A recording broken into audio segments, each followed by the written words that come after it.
Dans un tournant décisif pour le monde du football, Nasser Al-Khelaifi, président du Paris Saint-Germain, et Jérôme Valcke, ancien secrétaire général de la FIFA, ont été acquittés ce vendredi par le tribunal fédéral de Lausanne, mettant fin à plus de 8 années d'accusations dans l'affaire controversée du FIFA. Accusés d'instigation à gestion déloyale aggravée, les deux hommes ont vu leur innocence reconnue, un jugement qui marque une victoire significative non seulement pour eux, mais aussi pour l'image du football international.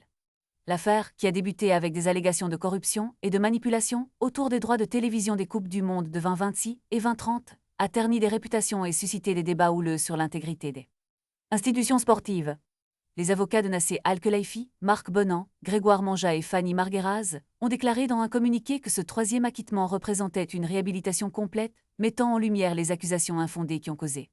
des préjudices considérables à leurs clients. L'acquittement de Naka, comme il est souvent appelé, est d'une importance capitale, car il souligne les lacunes dans les enquêtes menées par le ministère public de la Confédération. Pendant ce temps, Jérôme Valcke, bien que blanchi dans cette affaire, a été condamné dans un autre dossier pour corruption passive et faux dans les titres, une situation qui lui a valu 11 mois de prison avec sursis.